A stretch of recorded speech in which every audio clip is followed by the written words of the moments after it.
নমস্কার বন্ধু, এই যে আমরা পিপলসের জন্য কাঠগুলো রেডি করছি, ঘষে নিচ্ছি এই যে ব্রাশ দিয়ে। প্রথমত তো কাঠটা ভালো করে ব্রাশ দিয়ে ঘষার পর আমরা হাত দিয়ে ঘষবো। তো পিপলসের প্রথম যে কাঠটা তৈরি করতে হয় সেটাই এটা ভিডিও। তো পুরোটা দেখলে বুঝতে পারবেন যে কীভাবে আমরা কাঠটা তৈরি করে নিচ্ছি, তারপরে পিপলস ওর উপরে দেবো। তো এরকম নতুন নতুন ভিডিও পাওয়ার জন্য অবশ্যই আমার চ্যানেলটাকে লাইক, শেয়ার, কমেন্ট, সাবস্ক্রাইব করে বেল আইকনটি প্রেস করে পাশে থাকবেন। আমি এরকম নতুন ধরনের ভিডিও দিয়ে থাকি। তো আমি প্লাইয়ের কাজের এবং কাঠের কাজের এবং পিপলসের কাজের এই 3 রকম ধরনের কাজের আমি এখানে দিয়ে থাকি ভিডিও।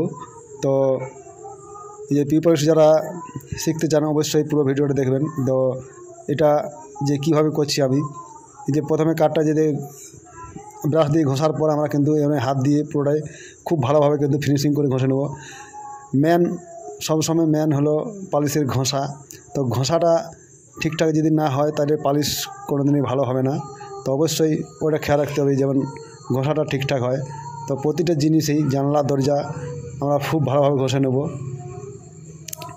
তারপর আমরা কিন্তু পলিশের কাজ করব।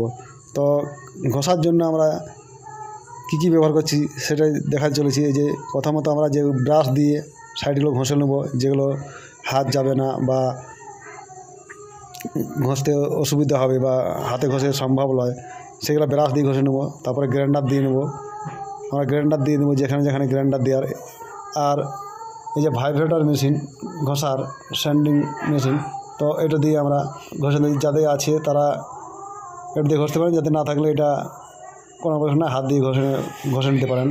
তো এই ব্রাশটা মাস্ট, এই ব্রাশটা লাগবেই, নাহলে ফিনিশিং করা যাবে না, নকশা তো নয়।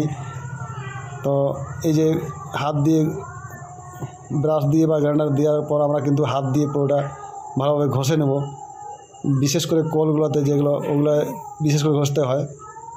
আর তারপর কিন্তু আমরা এই দেখছি হালকা করে একটা গাড়ার কোট দিয়ে নেব, যাতে কাঠের যে ছোটো ছোটো আঁশগুলো ঘষে নিতে ভালো হয় আর কি। তো ওগুলো উঠে যাবে, তার জন্য হালকা করে আমরা এই যে গাড়ার প্রলেপ দিয়ে দিচ্ছি। যে গাড়াটা হালকা করে যত পাতলা গুলা যায়, যত পাতলা সম্ভব গুলে ওটাকে ব্রাশ দিয়ে বা ব্রাশ দিয়ে বা নেগড়া দিয়ে যে কোনো দিয়ে দিতে পারেন। দেওয়ার পর কিন্তু ওটা শুকানোর পর আমরা এটাকে ঘষে ফিনিশিং করে নেব। তারপর কিন্তু বাকি প্রসেস। তো বাকি প্রসেস আমি নেক্সট পার্টে দেখাবো। তার জন্য অবশ্যই আমার চ্যানেলটা যারা সাবস্ক্রাইব করেন অবশ্যই সাবস্ক্রাইব করে নেবে। তাতে করে কী হবে না, নতুন